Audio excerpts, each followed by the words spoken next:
All right, fight fans, what a UFC 257 we had. What a live stream we had. Tarps off MMA. I'm still on a high. I think this might be my first 2-day hangover since entering my 30s. I always heard the legend of the 2-day hangover. We were getting fight drunk. Conor McGregor got blasted into the moon by Dustin Poirier. Terry, Tam, Jack Gotzel, Adam, how we doing, boys? What's going on? How's everybody today? And how are we feeling post 257 there, Terry? Oh man, I mean, I was watching the post fight press conferences this morning, and it's crazy to see all the hate that everybody's getting, that Conor's getting from everybody. Like, people don't realize that it's just a fight, and Dustin Poirier is one of the best fighters in the world at some point. So it's like everybody's like, oh, he's shit, he's done, all this stuff, and it's like he's not. He's not done. No. Yeah. Listen, is he the baddest man on the planet anymore? Conor McGregor? Is he the notorious one? He never was. No, he never was. He just sold himself. And I love that. And I love that. And I respect that. And believe me, that is just as much a part of the. Look at Muhammad Ali. Look at Mike Tyson. That Flash built their legacies too, right? So he's not the first guy to do it. He won't be the last guy to do it. But man, I mean, humble pie for his fans. But you know, the haters are way over the top. They're treating him like he's Nate fucking Robinson or something like that. You know what I mean? Yeah. We lost Adam's video. There he is.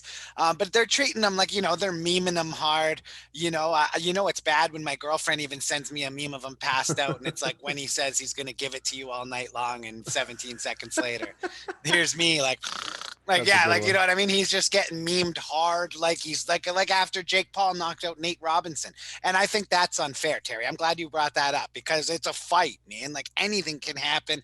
Mind you, I think if he goes into the cage against Poirier now, 10 out of 10 times that's what happens to him. I just think Poirier's the better fighter now. But man, it's a fight. I'm with you. Yeah, he shouldn't be getting the hate he's getting. It's insane. I wouldn't go that far, Chris. I wouldn't man. say that he's going to beat him 10 out of 10 times. I think McGregor is going to come back. I think he's going to train harder. I think he's going to be a better fighter. Is it a closer matchup than we thought it was? Poirier, McGregor, absolutely. But Poirier is not getting the respect he deserves even after this win versus McGregor. He's a guy that casuals should buy the pay-per-view when he fights, because he's now knocked out Eddie Alvarez. He picked apart Max Holloway. He knocked out Gaethje, and now he's knocked out Conor McGregor. He's a force to be reckoned with, man. Yeah, that's what I mean.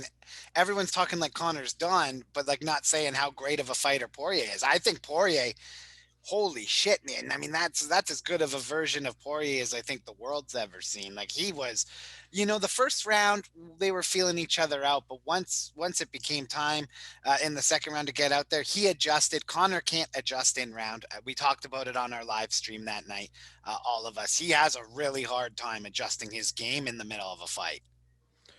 It's true. And I think that we need to respect, like you said, we need to respect Poirier a little bit more. And I even sent out a tweet saying, it's actually an insult to Poirier if we're going to be saying that Conor didn't look good by losing. It just, Poirier adjusted in the first round. Conor won the first round. Conor won the first round. I don't think anybody's going to deny that. But at the end, the second round, when Poirier comes out and he adjusts and he's against the cage, and then he ends up rolling out at the cage and then throwing out those combos, those leg kicks, and Conor talked about those leg kicks a lot. He adjusted. They saw something. He adapted to it. That's what Poirier is good at, and he's good against who was it against where he won against Gaethje. He was losing the first 2 rounds. The first 3 rounds, pretty much, you know what I mean? Yeah.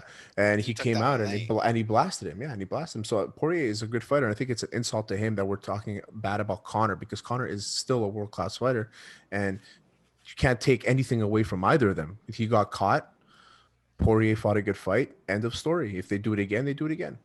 Yeah, his leg got blown up bad too, McGregor. You saw that. It's disgusting. MMA fans are disgusting when it comes to that. It's like all of a sudden some guy loses, oh, he's shit, he's done, whatever. And then if he wins, if Conor smokes Gaethje, or if he beats Gaethje in a 5-round decision or whatever it is, and he looks good, everybody's gonna be like, oh, now he can beat Khabib again. Like, that's what he's back. Yeah, and that's what MMA fans are like, and it's fucking stupid. Well, one thing about Poirier that enough people aren't giving credit about is his ability to adjust in round. and Exactly. Yeah. as the fight goes on and he's losing. He had some close rounds against Daniel Hooker that he didn't win, and then picked it up again in that 5th round to take the fight by a close decision. So my issue with the MMA community, I'm happy that I never answered that email from ESPN when they tried to hire me, because after they sent that meme out about McGregor, I think it's disgraceful. No media should ever talk like that. That's why I'm now with Tarps Off Sports, baby.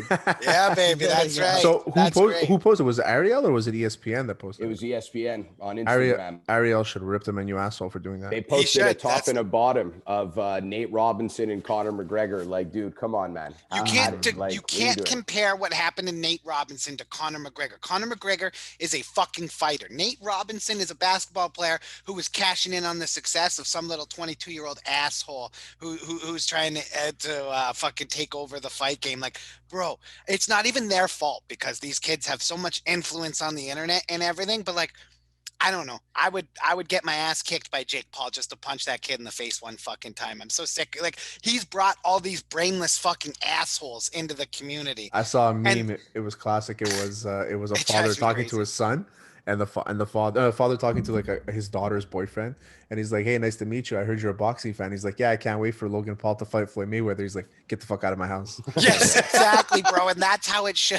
That's how it should be. And now those people that were memeing Nate Robinson, which like Nate Robinson deserved that. That's what happens when you enter a clown circus show fight against a fucking internet boy and you get dropped. Like, that's funny. Conor McGregor is a martial artist. This is the highest level of combat sport on planet Earth. This is the most dangerous sport on planet Earth. Like, you can die. Like legitimately, these guys are risking their lives when they step in the cage, and some fucking asshole at ESPN is going to dare put Conor McGregor next to Nate Robinson knocked out like that. Like, it's funny if you're just a fight fan or whatever, but like you said, Adam, for ESPN to do that, that's a disgrace. Absolutely. And like, they have Chael Sonnen in there. Like, Chael is a huge Conor guy. Like, how does that sit? Well, I know everyone was like, Ariel should say this. What about Chael? If I'm like, he's been finished terribly. I'm sure he wouldn't have liked that back in the day. For sure, but I don't think that ESPN MMA necessarily maybe has as much pull to tell ESPN HQ, what to do and what not to do. Clearly, somebody on the social media account thought that would help them go viral, and I just thought it was a $2 move, to get a couple of views. And I'm happy that the majority of fight fans didn't like that, because there's a lot of memes going around, and memes are going to happen. I mean, the internet is all, you can't avoid it, right? So yeah, it's gonna people happen. get memed to death daily. It happens. Yeah, like there's even now they even put like Aaron Rodgers' face on Conor McGregor's head, like, so this people that are doing that. Like, there's things like the internet's crazy, but you knew it was going to happen, but you don't expect it from the major networks. Like, it's something that I even stopped on our feed. They sent it in the group chat, and I'm like, don't put that out there. Like, I don't want that to be a hot sauce thing. And that's what it comes down to. It's like, we can't insult the guy for giving us entertainment. You know what I mean? No, and especially when he's risking everything that he's risking. Yeah. Like, this isn't a celebrity boxing match with Nate Robinson. So I'm glad you brought that up off the hop. But the real reason we're here, there was all this. It's a lightweight tournament, and when Conor beats Poirier and this happens and that got blown up to shit. I think. I don't think the division's ever been more like, dude, how many balls are in the air right now? I feel like we're in a juggling act. So, as things stand right now, if you're Dustin Poirier, everybody was talking like they wanted to give him Chandler maybe. He's already beat Gaethje. What's next for him? Do you think he's going to do Diaz? Like, I mean, Diaz hasn't fought since 2019, and right after the fight, both McGregor and Poirier are looking for Diaz fights. Is that where you see Poirier going off the hop here, boys? Is it going to be Poirier Diaz? So this is the thing with Dustin Poirier. He's felt disrespected by the UFC in the past. He's not going to come right in here. He's not fake. He's very real. He's not going to sit down and be a company man all of a sudden because he's the number one contender. He's going to still want another money fight. He feels like he's earned it. He feels like he gets to call the shots now. He's been having these guys above him that call the shots and say, "Oh, Dustin Poirier is not a big fight. I don't want Dustin Poirier." Well, now he's the biggest fight. So he's going to call the shots. He's going to either go Diaz or he's going to go a rematch with McGregor. I don't think he's going to give Chandler a chance just because I don't think he thinks Chandler's fought enough in the UFC. And you know what? Fair fair enough, Dustin. And he's not going to give Oliveira a chance because I don't think he thinks Oliveira deserves it. And I think he thinks Oliveira is an easy fight. And to be honest, I think if Poirier and Oliveira fight, I think it is an easy fight for Poirier. I think he's got to go Diaz or McGregor. I wish he would go Gaethje. That's the perfect fight to make for the title, but he ain't going to give it to Gaethje. I agree with you, Jack, on this on the statement of him not being interested in taking Chandler, due to Chandler only being in the UFC for one fight and being successful. But I didn't really get the vibe that he was that interested in the Diaz fight. I kind of felt like he skimmed over it. And I actually, he did also go on the record to say, Poirier, that he feels that Oliveira is more deserving than Chandler is. So if anything, I'm thinking we're going to see Dustin versus Oliveira, or we're going to see Dustin versus Conor for the rematch. I don't see how Nate Diaz could swim in there out of nowhere and now take Dustin Poirier to fight for a title. That's my view. He hasn't fought since 2019. Yeah, he definitely doesn't deserve it. But Dana, but Dana, like, we'll talk about rankings. I kind of put together a little idea that I have, but yeah, we all know Dana doesn't give two fucks about the rankings. The only thing that matters is raking in the dollars, right? So if it makes dollars and cents, Dana's going to do it first, but I was just like, and I respect the hell out of Nate Diaz. I'm someone who actually was lucky enough on this planet to spend some time around the Diaz brothers when they came in for their seminar. And it's just like, I understand how, but like, this guy hasn't fought since 2019. I mean, it says a lot about Nate, how much respect the rest of the fighters have for him, right? Because they're trying to pull his ass off the couch. And is that a money thing or is that just a respect thing? Well, I think it's more of a money thing with Nate Diaz. I think that he's like telling people that people should fight and not talk about fighting, but he hasn't fought in fucking 18 years. And I'm a Diaz brother through and through. Like, I've always liked the Diaz brothers from the beginning. Same. And I never won't, because they always put out a good product. And the reality is that people want to bring them in because they're the most entertaining, because nobody wants to see a Poirier Gaethje fight again. Nobody wants to hear Dan Hooker say how he's going to knock somebody out and not do it. Nobody wants to hear these things anymore. We're already kind of getting bored of the whole Conor thing. Conor and Poirier hugging each other. People don't like it anymore. Khabib is boring. Like, the only person that's entertaining in this whole division now is Diaz and McGregor. So I think it's going to be McGregor and Gaethje. Diaz is on the outside. I don't think Dana White wants to put that fight on. It's going to be Poirier and Oliveira. That's going to be your mini style tournament again. And if Diaz weasels his way into a Conor third match, that's the only fight that's going to be made. And it was funny too, because on the live stream, right after Conor got knocked out, the first thing I said, and it was funny, we had Mike said it first on, and he's a great kid. And it was hilarious because I said right off the hop, I'm like, I don't think there's ever been a better time to do Conor and Diaz. But I'm with you. I think Conor and Gaethje should actually fight first. I thought that in the moment. I saw Ariel Helwani said it as well, so I wasn't too far off base thinking that. But Terry, I like that. I think Oliveira and Poirier and Conor and Gaethje could be the way it goes. It really could be the way it goes. Like, how crazy is it that because like, if you're Poirier, why would you fight Gaethje? I know you were saying maybe Poirier Gaethje, but Poirier dusted him in that. I mean, he didn't dust him. He finished him pretty hard. The rounds he but was those losing, are the top two ranked fighters right now. No, of course you're gonna think that, right? So I just want to hear what you guys think here, and I'm gonna give you where I think the top 10 stands in my head after I went through some matchups and things like that. I have Poirier at 1, Gaethje at 2, Charlie Olives at 3, Chandler at 4, Hooker at 5, McGregor at 6, RDA 7, Ferguson 8, and then like Felder and Ferreira maybe 9-10. Like the 9-10 slot, I was a little. I have a very similar one. I just have McGregor and Hooker flipped, and I have Ferguson and RDA flipped. I don't know. I guess that's actually not bad, Jack. On my top 5, other than Khabib, we'll go Poirier, Gaethje, Olives, Conor, Hooker. That's the way I see it. You're ahead of no Chandler ahead of Chandler is like an alternate 5 and 6 for me because he's ahead of Hooker, so it'd be Chandler and Hooker. Just because he beat him, but if they didn't fight, I would put Hooker ahead of Chandler. No, that's where I was like, a little unsure there. But I think Chandler popped himself into the top 5. You got to respect him. I mean, I look at his last fight too in Bellator, and he beat, who was it? Benson Benson Henderson. Henderson, yeah. So like that's not a slouch either. That's a Bendo. former UFC champion, right? Mhm. So like he's won some impressive fights recently. So for me, I popped him in my top 5 there in the 4 slot. But what about you, Adam? Where do you see this? I got Poirier at number 1, Gaethje at number 2, number 3. I got Charlie Olives. Number 4, I'm gonna go with Chandler. Number 5, I'm gonna go McGregor, and then number 6, I'm gonna go Hooker. Mhm. And then Wow, I like it. 7, 8, 9, 10. You got Revolving door there. RDA, Ferg, Ferreira, Andor, Kevin Lee, whichever way you wanna Felder. roll the dice. But Felder, yeah, yeah. Felder. Sorry, I forgot Felder in there. One thing though, I'm actually not a fan of the whole Gaethje versus Conor thing. I actually think that Conor's options are the rematch with Dustin, Nate Diaz, and there are so many more options I feel for Conor. What about Hooker?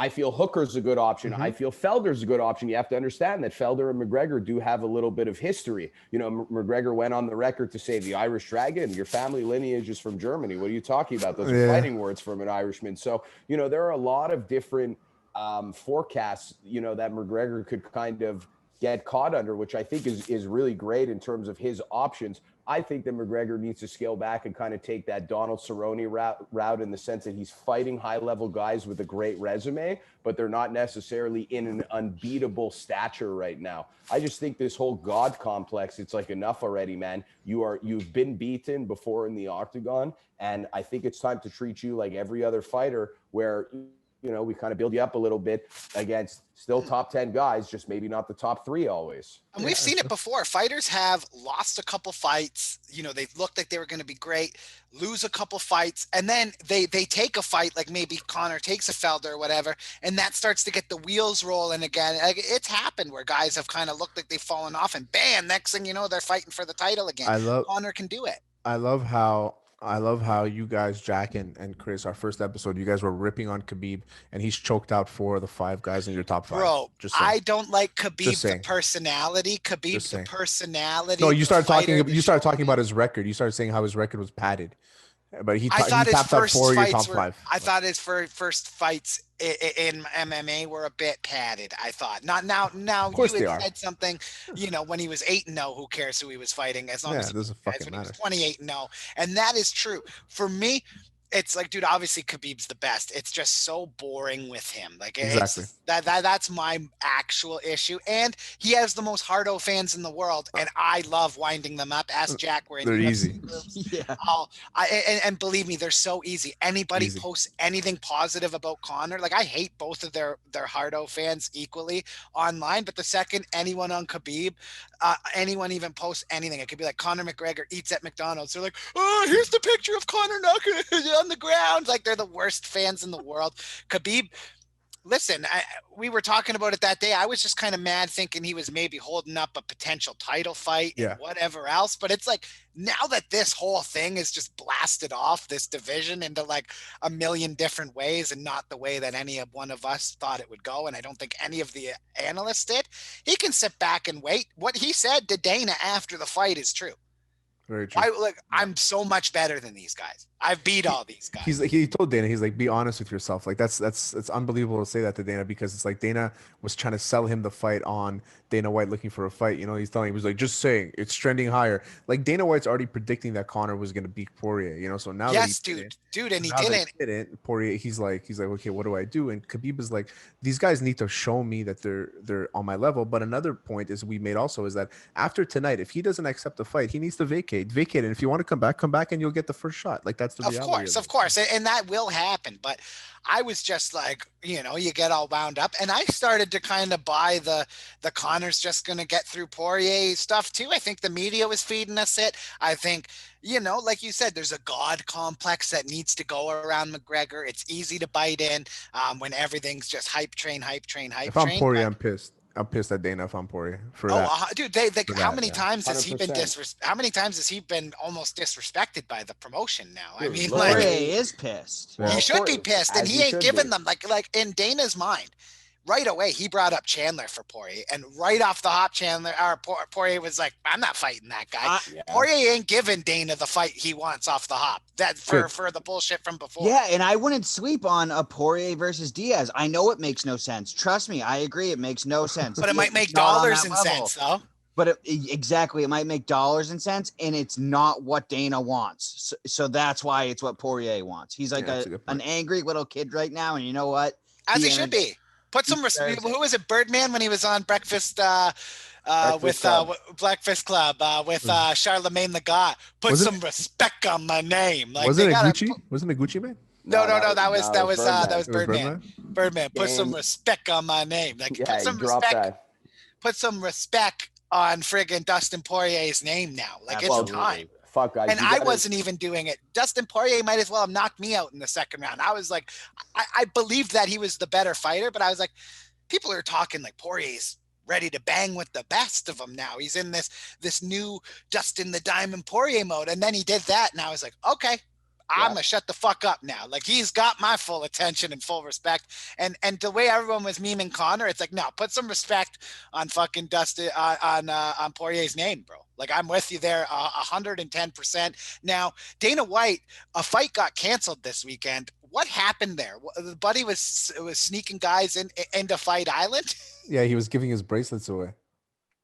Yeah, what happened is that he had cut his wristband off and gave it to somebody at the entrance of Fight Island, and then he snuck in, and to kind of get away from security and being in the hallways, he actually went through somebody's room and then jumped over 4 balconies to then get into, I believe, that fighter's room, and then he dropped off a bag, changed his clothes, and then exited. What was in the bag? That is the biggest mystery in MMA right now. What was in that bag? Nobody knows. Nobody knows, but in my opinion, I mean, if you're in Abu Dhabi and, that was a Moroccan fighter in there, I was thinking it was some quality hash. That's what I'm thinking too. Yeah, it was Azatar. Is that how you say his last name? Who got kicked Azatar, out? who's actually a sick fighter. Azatar, and Dana caught him. I mean, bro, when you're putting on Fight Island and everything that they risked and all the media scrutiny and all the when Dana White said they're going on as normal, every single mainstream MMA writer, Jack, I know that some personally, they were all screeching like a bunch of fucking babies when it happened. Yeah. Safety. And it's like, that's the kind of shit right there that's going to put all of this in jeopardy. I'm glad Dana cut his ass. I don't care how good of a fighter he is. You can't do that. Now, listen, you're in Abu Dhabi, the Middle East, like you had said, bomb hash. I'm guessing that was hash in the bag too. I'm with Adam. I bet you they did some hot knives. He came out but it's like, bro, everything's on camera. Do you not know we're living in 2021? Like, have you ever seen the movie or read the book 1984 and there's cameras on every corner? That's basically where we live now. You fucking dummy. The UFC just cut a bunch of guys too. Did they not? Like a couple months ago, they just did cuts. Like, you survived. Still cutting. Yeah, you survived the cuts, and then you give him that to bring your friend because you want to be a show off or whatever the fuck he was doing. What the fuck is wrong with you? Well, he didn't survive the cut yet. The final cuts will be done in March, I believe. Oh, okay. They're going to cut a significant percentage of their fighters in March. So that is going to be one thing. One thing that I think actually is, I don't know if you guys noticed, but it seems as if they tightened up the rules on Fight Island in the sense of how much you can walk around Yaz Island in the W Hotel. Remember in the previous events in the UFC Embedded, you see guys visiting the racetrack, going to the beach, going to the cage by the octagon. Seems as if the restrictions got a little bit tighter and the guys had to stay into their hotel rooms and their bubbles, which Poirier spoke about in the sense of like going a little bit cabin fever crazy. So I don't know, man. Maybe that vibe on Fight Island isn't as hot as it was when Adesanya was fighting Costa, et cetera, et cetera. Yeah. I wonder how much it costs to rent out the entire hotel for the UFC. I have no idea. I wonder how much the UFC pays for that entire hotel to rent it out. Like, I'm very curious. It must be a few million. But you know what's huge about over there in Abu Dhabi is it's one of the richest places on the entire planet, right? Yeah. So a lot of they offer businesses no tax for like 20 years if you move your company there. So you know what? Just having Fight Island in Abu Dhabi probably like whoever owns that island or whatever owns the hotel. So it probably all came as like a package deal. Like, you know what I mean? I'm sure it's tons, but it's probably not as much as it would be if it was in America, because they have so much money and oil there. Like they print trillions of dollars a day. Like you buy, like, dude, money doesn't matter to them at all. Mhm. I think just having the UFC there and having Fight Island be there is probably what matters more. So probably not even as much as we think it is. That would be my guess. I agree with you. I think that it probably doesn't cost as much also because you have to understand that people aren't probably visiting Diaz Island at all. So, some income is better than none, right? So obviously I think that the UFC is paying, but I don't think that they're paying to the capacity that we all think. I just want to circle back on something. I just want to get a one-word answer out of you fellas in terms of Dustin Poirier. Who is Dustin Poirier's next opponent? Just one name. Who you guys think it is? Olives. Olives, Diaz. Who you got, Chris? I'm going Diaz. I think Dana does the money fight for some reason. I think Diaz now sees an opportunity to make a payday off of somebody who's not Conor, and he'll still get that third Conor trilogy fight. I think Diaz has 2 more fights left in the tank, and I think Poirier now became a big money fight. I think Dana puts it together, but I think it should be Olives. Like, I'm with Terry on that. I think it should be Olives, but for some reason I think it's going to be Diaz, which makes no sense. Sorry, go ahead, Jack. No, I ahead. got Olives too. I got Olives. That's all. Yeah, and I'm glad you circled back because I got another question as well that we didn't touch on. It feels like Hooker's going to be the man left at the altar here. Like everyone's getting matched up, and it seems like Hooker's going to be just left with whoever's left. He has 2 losses in a row. What is he? He doesn't deserve anything. I mean, but he's going to fight somebody. He's not getting cut. But he's probably gonna have to fight like RDA. He's probably gonna have to fight Tony Ferguson. He's probably gonna have to fight, That's my guess. My guess is Tony Ferguson. So yeah, and that fight makes a ton of sense. Because man, if you're Hooker and you lose to Ferguson, you're getting cut in March. So we got Charlie Olives versus Hooker. Charlie Olives versus Poirier. We got Hooker versus T Ferg. We got Nate Diaz versus.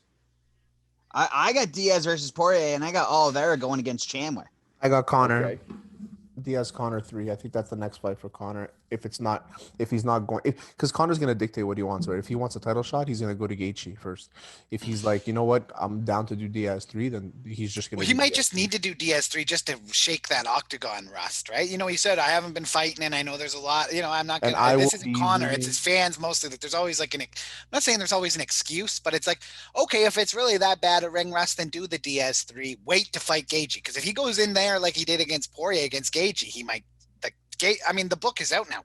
Kick the legs. I'll be rooting for Diaz that fight. 100%. Smack the legs. Like that. The book is now out on Conor McGregor. Smack those fucking legs. But isn't that the book on Diaz as well? Yes. Isn't that the same book? Even more. Yeah, no, that's what I mean. That won't happen against Diaz, but Gaethje can kick Conor's legs in, can he not? No, what do you mean? Diaz would get his leg kicked in completely by Gaethje. No. I'm talking about couldn't Gaethje do that to Conor? I know Conor and Diaz won't kick each other's legs in. That is just going to be a brawl. That's why that fight makes sense to me. I'm just saying, couldn't Gaethje? I think Gaethje would give Conor. I think Gaethje beats Conor, man. They're all good fights. They're all up in the air. That's what I'm saying. I think Diaz beats Conor. Not at 155. I don't know. After what I saw this weekend, I think Diaz beats. After what I saw this weekend, I think Diaz beats Conor. After what I saw this weekend, go fuck yourself. I think Holloway beats Conor. No, what can I say? Yo, man, after what I saw this weekend, I have a hard time denying that too. No, I'm kidding. I mean, it depends on the weight, but at 55, I think Conor still wins. But yeah, at 55, after what I saw Holloway do to Cater, it kind of pumps him up a little bit more too. So we'll see. I like Diaz versus Conor. I like Diaz versus Gaethje. I like Diaz versus Dustin. I love Diaz versus Gaethje, and that Justin Gaethje is one of the few guys that is going to fucking bring Diaz out of bed because he doesn't care about the showmanship from McGregor. He doesn't care about the titles and this and that. Dude, Diaz has made enough money without needing that fucking belt. He's made more money fighting for non-title fights than he did against Benson Henderson on UFC on Fox. Yeah, so I agree. It's true. I think there's a lot of opportunities there. It's funny. I think that our thought process and our rankings are pretty much how the world feels right now. Like you could basically, it's like dressing up a pizza right now. Every topping is great. Yeah. That's what I said. I feel like we're just juggling names, and it's like combination you make are great fights, because this division is stacked with great fighters. Yeah, and before we wrap it up here, I just want to, since I only have one note left on my paper, I want to get it all set out there. I got RDA versus Raging Al. That's a nice one, actually. I like that. That's a good fight. I like that. Jack Swagger with a bullet. I like that. Yeah, I like it. I like it too. There you go. Well, listen, no matter what happens, this division is in great hands. These guys, you know, Poirier, Gaethje, Conor, Chandler, Hooker, Olives, like fucking these guys are gonna give us a 2021 of electric factory fights in that division. This division reminds me is probably like, for the current state it's in, it's probably like the best division of all time. Division. Yeah, it's like the old welterweight division when GSP and Rory, all those guys. Yeah, exactly. Robbie Lawler. When Neil Magny was like 22 years old, fighting 8 times a year, you know, like Damian Maia. I mean, dude. Carlos Condit, Johnny Hendricks. For sure, dude. It's fucking stacked completely. Robbie That's Lawler, where it Carlos reminds Condit, me of guys, Diaz. Monsters. What I wanted to ask you guys was, do you see any of these guys in the lightweight division retiring in 2021? If you had to pick a few, who do you think? In the light heavyweight division? Lightweight. Lightweight. In lightweight division, if anyone's going to retire, maybe Tony Ferguson. That was my guess. No, I think Tony Ferguson will go to like Japan or something. I feel like he would. No, I mean from like UFC competition. Yeah, I think Ferguson is the one. RDA is going to be a UFCer for life. And I think Ferguson is the one that's going to, the one in the top 10 that'll probably leave the UFC and not fight ever again. Very interesting. I think that Hooker Ferguson will probably retire in the UFC. 36 years old on a 2-fight losing streak, taking a lot of damage lately, et cetera, et cetera. And shit, man, you never really know. Could be the end of Dustin Poirier. Could be the end of Conor McGregor. The reason why I say Dustin Poirier is if he gets what he wants and he wins that title, he has nothing else to prove. Look at his resume. Look what he's got on the horizon. Well, there was talks of him thinking about retirement before. Like a couple fights ago, there was. Dude, if you listen to the way he spoke in the post-fight press conference, he kind of acted like, dude, I don't really need to be here no more. That's always like, and that's before the Conor fight. People around Poirier have wondered how long he's actually going to stay in, and people on Conor's side heading into this fight were bringing that up. The fact that maybe Poirier doesn't even want to be in there as a thing, and he squashed all that. But no, that's a good point, Adam, because that was circulating around before for sure. So, I mean, maybe not. We'll see what happens. But, I mean, Gaethje is in an interesting position here as well. So, I just keep looking down the list, and it's crazy. It's crazy. And that's something I wanted to touch up on earlier on the show is that, you know, I like that Poirier is playing hardball right now, because you got to think about how much damage he's taken and how much blood he spilled for the company between Eddie Alvarez, Hooker, Justin Gaethje, you know, all of these different fights. Dude, Khabib, like, he has put his fucking ass on the line for the company, and he only made his first $1 million because he fought McGregor. You know, McGregor's he's in that Floyd Mayweather category in the sense that he makes his opponents rich as well, right? Red panty night. Yeah, man.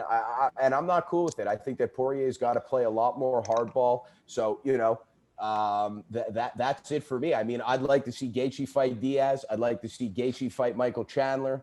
Dude, there are so many friggin' options right now. It's unreal. It's crazy. I have a quick question for you guys too before we get out of here. Conor McGregor, you saw the humble version. He's trading hot sauce, whatever. You want to see that shit ever again, or do you want to see that? I want to see it toned down. Yeah, no, it was I like the respect. Extreme. I want him taking the hot sauce and smashing it on the floor. That's what I mean, man. It's like you can't.